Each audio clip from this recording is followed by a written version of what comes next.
Imagine this. You're standing at the edge of a vast ocean, watching the waves crash relentlessly.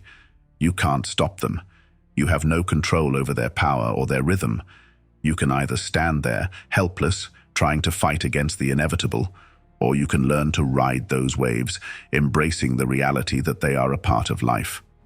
Life is like that ocean, filled with uncertainty, challenges, and circumstances beyond our control. But here's the question. What if you didn't have to fight it?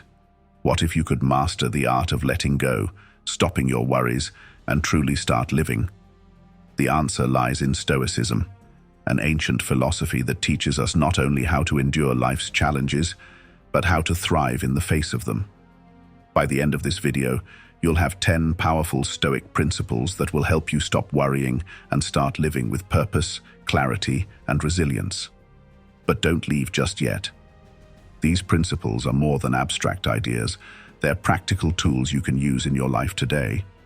Stay with me until the end, and I promise you'll walk away with actionable steps to live with less worry and more peace. So let's dive into these principles and learn how to transform worry into wisdom. Principle 1. Focus on what you can control. The very foundation of Stoicism begins with a simple yet life-changing concept: the distinction between what is within your control and what is not. This is drawn from Epictetus, one of the great Stoic philosophers, who said, "We cannot choose our external circumstances, but we can always choose how we respond to them." Now let's break that down. Think about how much time and energy we waste worrying about things beyond our control. We worry about what others think of us. We fret over the economy, the weather, or even events that haven't happened yet. But the Stoics teach us that this is a fruitless endeavor. The only thing that's truly within your control is your own mind, your actions, your responses, and your choices. Let's take a modern example. Imagine you've been working hard at your job, but suddenly your company is downsizing and your position is at risk. Naturally, you begin to worry. What if I lose my job? What will happen to my family? How will I pay the bills? This situation is a prime example of Stoic philosophy in action. The fact that your company is downsizing is outside of your control, but how you choose to respond is entirely up to you. Instead of spiraling into a cycle of anxiety and stress, you can focus on preparing for the possibility, updating your resume, networking, saving money. You cannot control whether your company lets you go, but you can control how you handle it. This shift in perspective is liberating because it pulls you away from fruitless worry and puts you back in charge of your own life. Take a moment to reflect on your own life. How much time do you spend worrying about things you cannot change? What would happen if you redirected that energy toward things you can control, like your mindset, your actions, and your emotional response? The truth is, when you let go of what's beyond your control, you free yourself from a significant amount of anxiety. Focus on what you can change, and you'll discover how much lighter life feels. Principle 2. Live in accordance with nature. The Stoics believed that the universe operates with a certain order and logic, and it is our task as human beings to align ourselves with the natural flow of life. Marcus Aurelius, one of the most famous Stoic philosophers and Roman emperors, wrote, "Adapt yourself to the things which fate has bound you, and love the people with whom fate brings you together, but do so with all your heart." This principle is about embracing the reality of life, rather than resisting it. Much of our worry stems from a desire to control things that simply cannot be controlled. We fight against the currents of life, resisting change, uncertainty, and adversity. But when we do this, we're setting ourselves up for frustration and disappointment. Consider a situation in which you're stuck in traffic, late for an important meeting. The more you fume and fret about it, the worse you feel. But no matter how much you rage against the situation, you cannot make the traffic disappear. This is life presenting you with something outside of your control.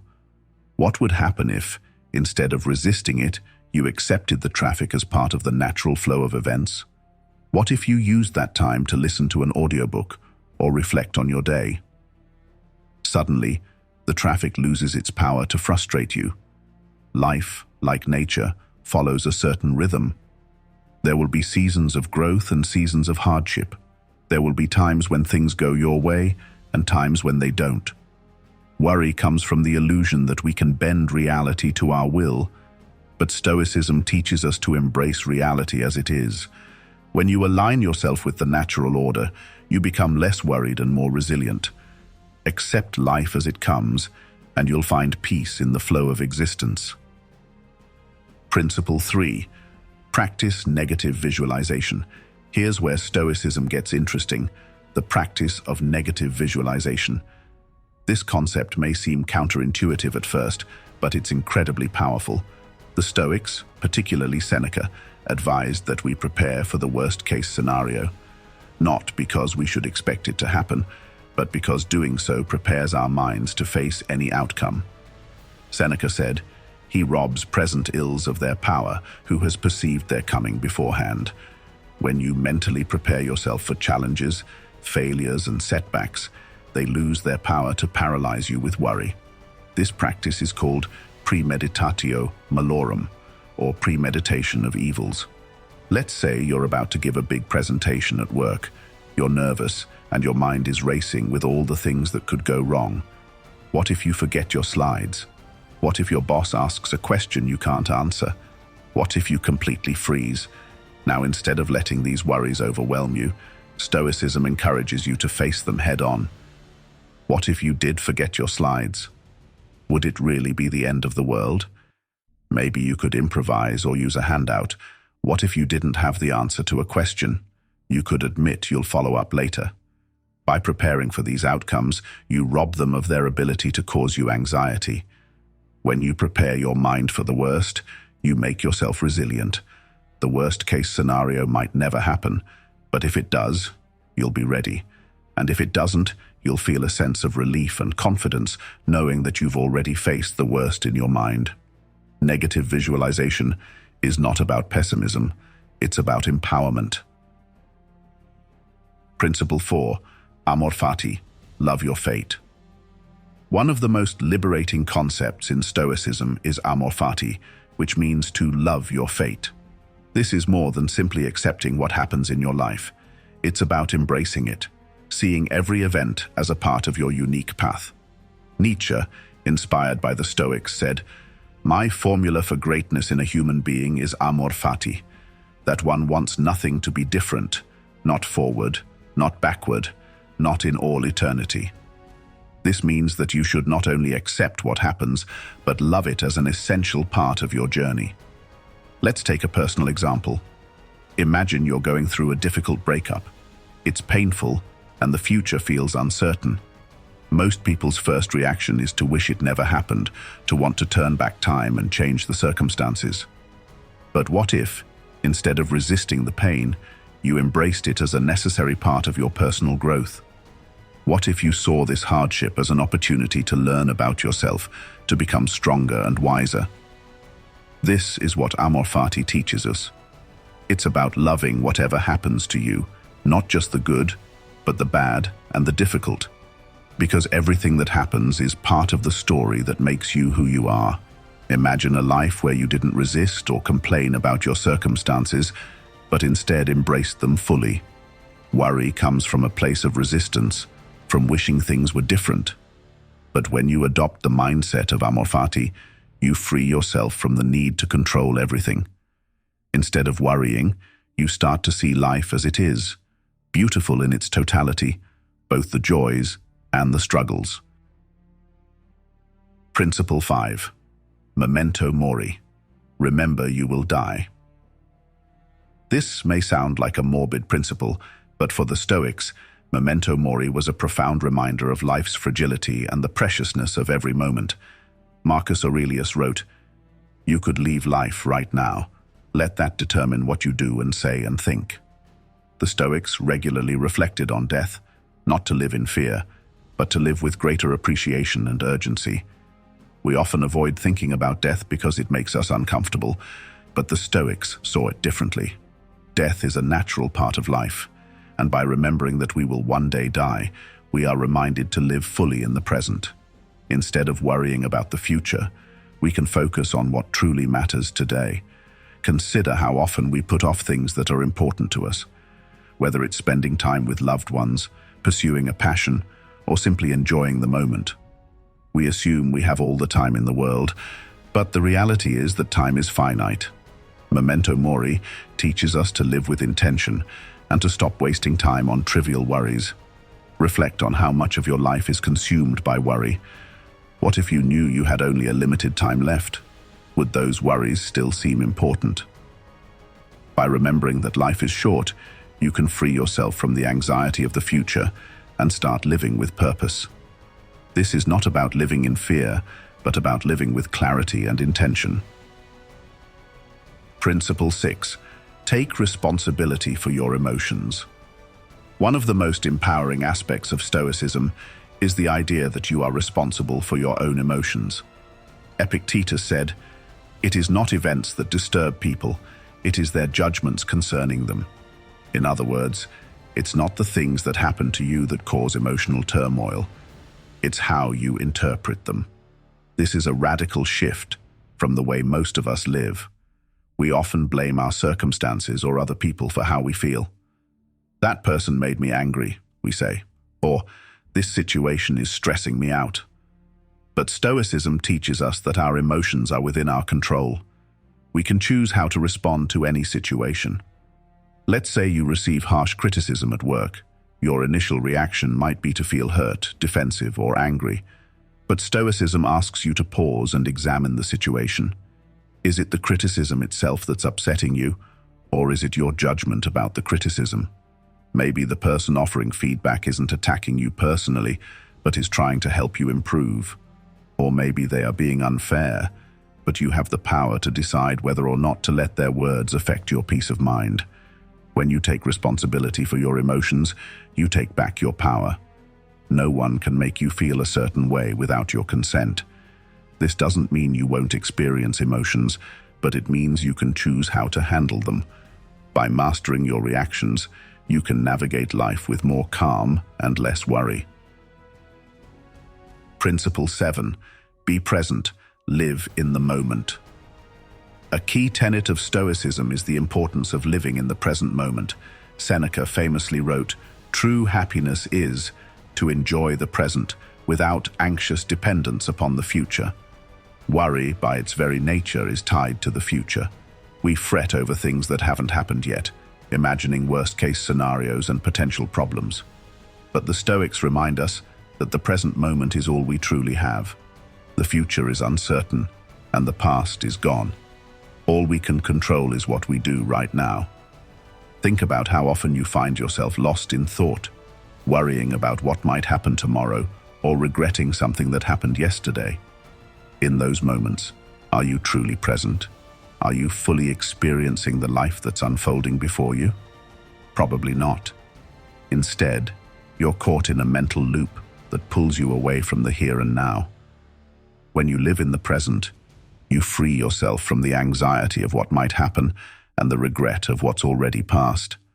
The present moment is the only place where life truly happens.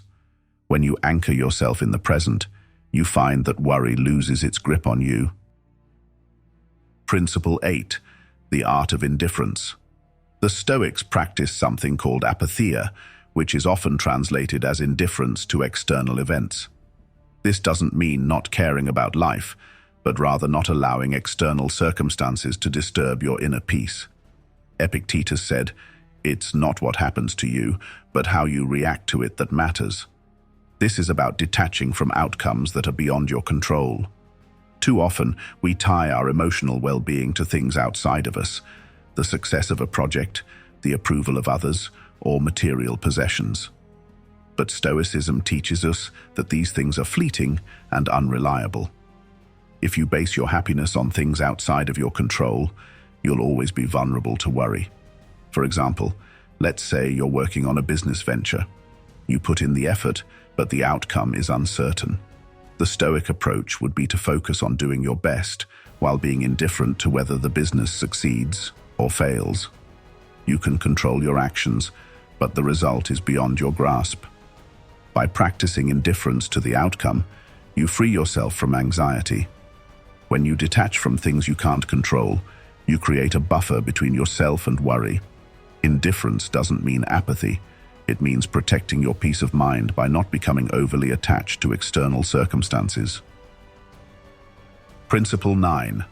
Voluntary discomfort. The Stoics believed in exposing themselves to discomfort as a way to build resilience. Seneca would sleep on the floor, wear simple clothes, and eat meager meals to remind himself that he could handle adversity. This practice of voluntary discomfort teaches us that we can endure much more than we think. In today's world, we are often so afraid of discomfort that we go to great lengths to avoid it. We worry about losing our comforts, whether it's our job, our home, or our reputation. But the Stoics remind us that comfort is not a guarantee, and by voluntarily putting ourselves in uncomfortable situations, we learn that discomfort is not the end of the world. For example, you might worry about financial insecurity. Instead of letting that fear consume you, try living frugally for a week. Cut back on luxuries and see how you feel. You'll likely realize that you can live with much less than you thought, and the fear of financial hardship will diminish. By embracing discomfort, you strengthen your ability to face challenges without worry. Voluntary discomfort trains your mind to be resilient, so that when real challenges arise, you're already prepared to handle them. Principle 10. Accept imperfection, both in yourself and the world. Finally, the Stoics teach us to embrace imperfection. Marcus Aurelius said, "Do not seek for everything to happen as you wish it would, but rather wish that everything happens as it actually will. Then your life will flow well." Worry often comes from a desire for perfection, whether it's in ourselves, in others, or in the world around us. We want everything to go smoothly, for people to act exactly as we expect, and for life to unfold without complications. But this is an impossible standard. Perfection is an illusion, and clinging to it only causes suffering. Instead, Stoicism encourages us to accept life as it is, with all its messiness and imperfections. This doesn't mean we stop striving to improve ourselves or the world, but it means we stop expecting things to be flawless. For example, if you're a perfectionist, you might worry endlessly about making mistakes at work. You fear failure because it doesn't align with your ideal of perfection. But Stoicism teaches you to accept that mistakes are a natural part of life. Failure is not something to fear, but something to learn from. When you accept imperfection, both in yourself and in others, you free yourself from unrealistic expectations. Worry diminishes when you let go of the need for things to be perfect. Life becomes more fluid, and you become more adaptable. So there you have it. 10 powerful Stoic principles that can help you stop worrying and start living. Stoicism is not just a philosophy to read about, it's a way of life that you can apply every single day. These principles offer you a roadmap to navigate life's challenges with more resilience, clarity, and peace. But remember, these principles are only effective if you put them into practice. Start today, focus on what you can control, embrace your fate, and practice living in the present. Each time you apply these ideas, you'll feel worry losing its grip, and you'll find yourself living with more intention and less fear. If you found value in this video, make sure to hit the subscribe button. This channel, Be Stoic, is dedicated to helping you live a better, more resilient life through the wisdom of Stoicism. Join our community, and don't forget to check out my other videos for more insights on living a Stoic life.